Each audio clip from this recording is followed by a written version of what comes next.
მოგესალმებით, მივესალმები რადიო კახეთის ხმის და Facebook გვერდის მსმენელებს, მე ჟურნალისტი მაკა ხაზიური ვარ. გადაცემა ღია ეთერი კვირაში ორჯერ გადის ეთერში და ჩვენ ვსაუბრობთ კახეთის რეგიონში მიმდინარე მოვლენებსა და მნიშვნელოვან საკითხებზე. დღევანდელ გადაცემაში გაგაცნობთ ლაგოდეხში მცხოვრებ ნიკა გოგოლაძეს, აქტიურ ახალგაზრდას, რომელიც მუნიციპალიტეტში მცხოვრები სოციალურად დაუცველი ოჯახებისა და მარტოხელა მოხუცების ერთადერთი იმედია, ის საზოგადოების გვერდში დგომით მათთვის თანხებს აგროვებს და ეხმარება. როგორც მატყობინებენ ნიკა ხაზი არის, მოგესალმებით, გესმით ჩვენი ხმა. მოგესალმებით, გამარჯობა.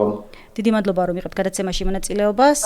დავიწყოთ საუბარი, მოგვიყევით თქვენ შესახებ, საიდან ხართ, როდიდან დაიწყეთ ეს საქმიანობა და რითი და როგორ ახერხებთ სოციალურად დაუცველი მოქალაქეების დახმარებას.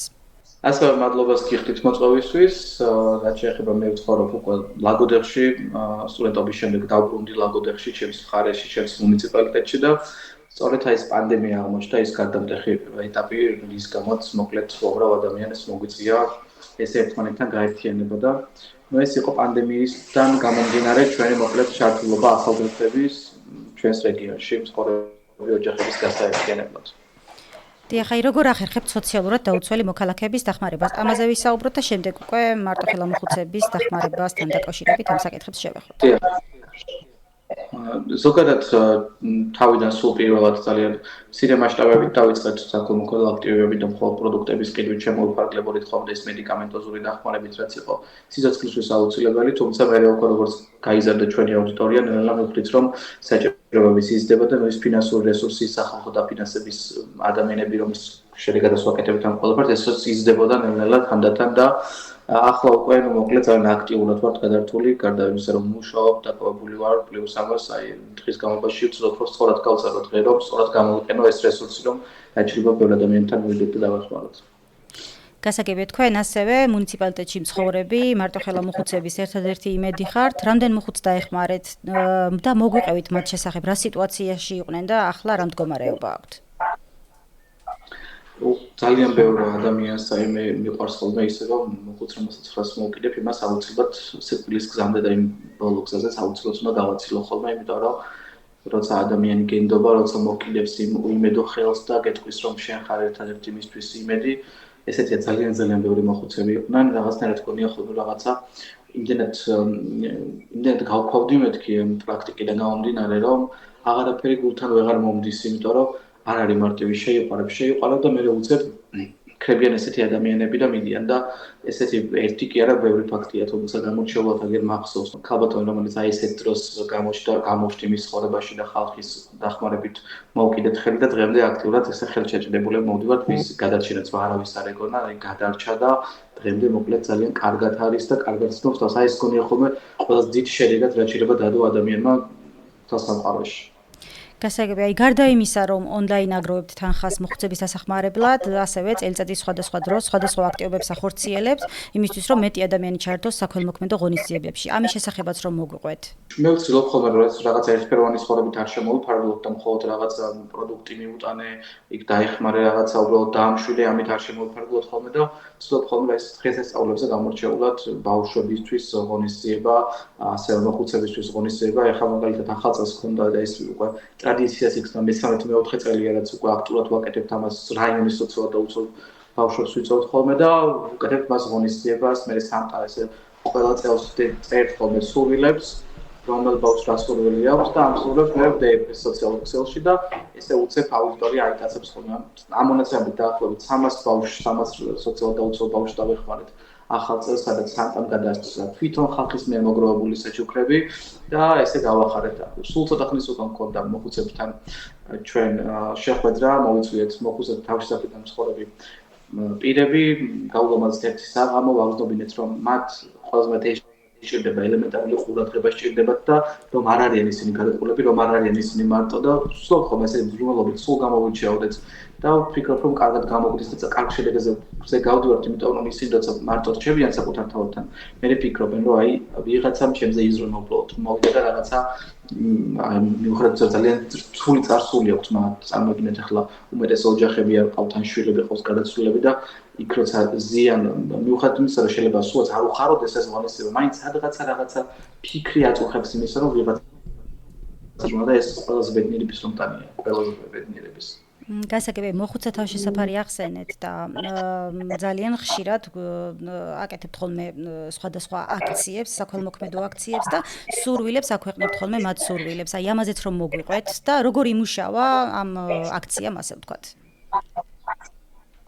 ძალიან კარგად იმუშავა, იმიტომ რომ მე კიდევ ერთხელ ვიმეორებ, როცა მივიდივარ ერთხელ არ მივიდივარ ამ მოხუცებთან ეხლა ჩემი ცხოვრების განუყოფელი ნაწილები არიან სწორის მოხუცთა პასუხში მსხორები ადამიანები, რომლებთაც ძალიან ხშირად მივიდივარ და ხან ტელეფონზე როცა ვერ ტელეფონზე კონტაქტობთ, იმიტომ რომ როგორც გითხარით, მათი რაღაცა გამოშვი გამთობი ადამიანი, გამთობი ტიპი, რომელიც მიდის მათ საჭიროებებს იკვლევს, თან ახალისებს, თან რაღაცა ცდილობს რომ საზოგადოებამდეც მიიტანოს სწორი მესიჯები, რაღაცა სწორი გზავნილები, რომ ისინი ადამიანები არიან, რომ მათაც ჭირდებათ გაფრთხილება, მათაც ჭირდებათ მოვლა და ძალიან დადებითად ასაბლებს სოციალურ ქსელში ესეთი კამპანიები და ხშირად ახლა ახალი წლისთვის და აღდგომისთვის და ყველა ღირსშესანიშნავ დღესასწაულზე ჩვენ ისევ მსგავს აქტივობით დაუბრუნდებით მათ და ისევ შევცვლით მათ ცხოვრებას აუცილებლად დადებითი ცვლილებებისკენ.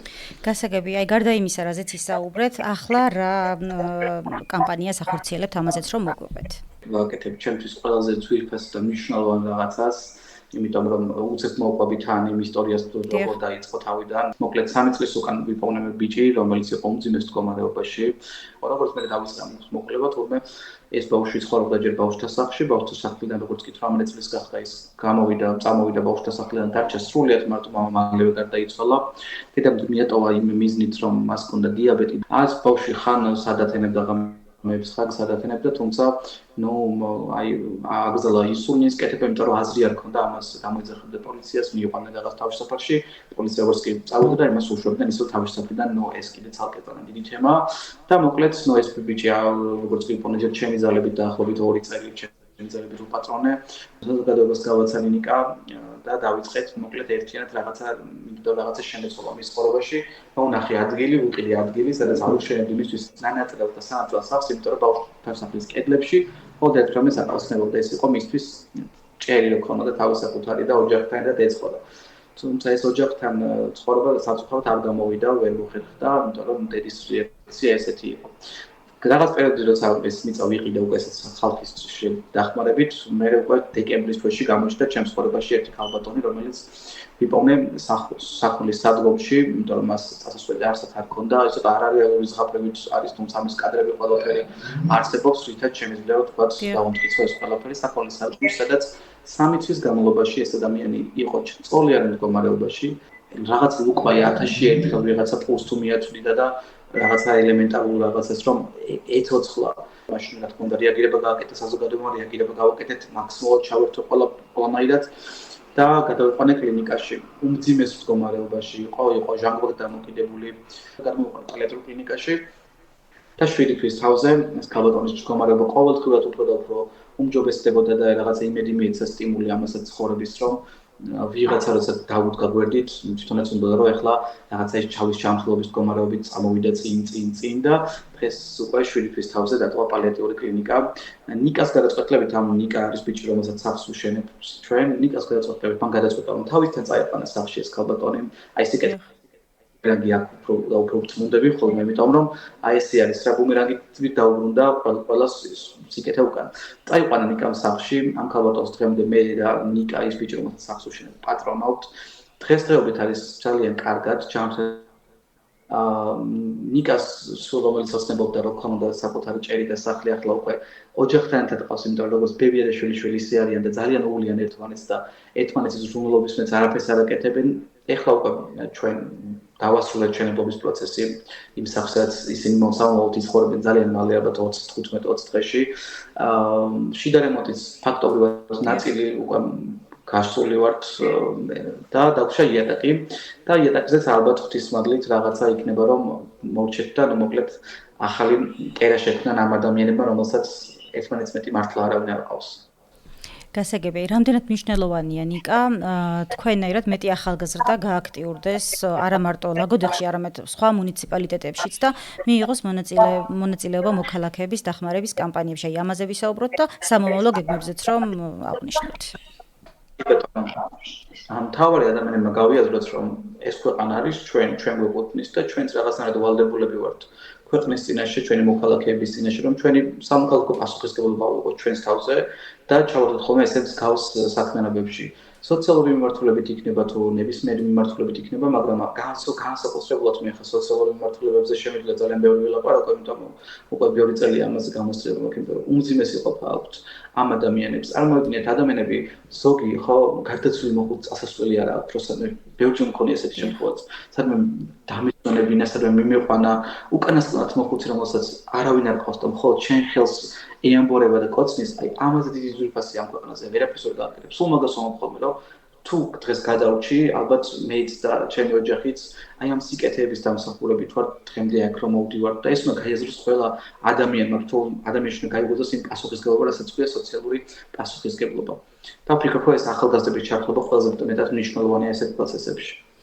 სამომავლო გეგმებზეც რომ ვთქვათ რამდენიმე წინადადება, რას გეგმავთ? სამომავლო გეგმებზე უკვე დიდი ხანი ვამბობ ხოლმე, რომ ძალიან მინდა ლაგოდეხში მქონდეს ჩემი თავის საფრთხეს ესეთ მოხუცებს მეყოლება და მივხედავ და ისა თავად მინდა რომ ეს მოხუცები ერთ სივრცეში გავაერთიანო, იმიტომ რომ ბინაზეც საფრთხეზე ძალიან ბევრი მოხუცი მყავს მე ვისაც ფულით და ესალკე თქვა ხარჯებს მოითხოვს გადასახადები და ასე შემდეგ და იმედი მაქვს რომ ეს ოცნება რაღაცნაირად რეალობაში რაღაცნაირად იმდენად დიდი ფინანსები ამის საჭირო რომ ვერ შევეჭიდე საბოლოო ჯამში ამ დიდ ფინანსებს, მაგრამ ძალიან დიდი სურვილი მაქვს რომ მქონდეს მოხუცთა სახლი, სადაც ჩემს მოხუცებთან ერთად ვიცხოვრებ მეც, იმიტომ რომ მეც ვაპირებ რომ თქვა ამ სახლში გადავიდე და ვიცხოვრებ. გასაგებია, ძალიან დიდი მადლობა გადაცემაში მონაწილეობისთვის, წარმატებებს გისურვებთ. დიდი მადლობა რომ ამ საქმეს აკეთებთ. დაგემშვიდობებით. მადლობა ძალიან დიდი თქვენი გადაცემას და თქვენ რომ გამონახეთ ჩვენთვის ძროხ. დიდი მადლობა. მე კი მაყურებელს შევახსენებ, რომ ვსაუბრობდით ახალგაზრდასთან, ლაგოდეხში მცხოვრებ ნიკა გოგოლაძესთან, რომელიც მუნიციპალიტეტში მცხოვრები სოციალურად დაუცველი ოჯახებისა და მარტოხელა მოხუცების ერთადერთი იმედია. მე კი მაყურებელს ამ დროისთვის ვემშვიდობები მომავალ შეხვედრამდე.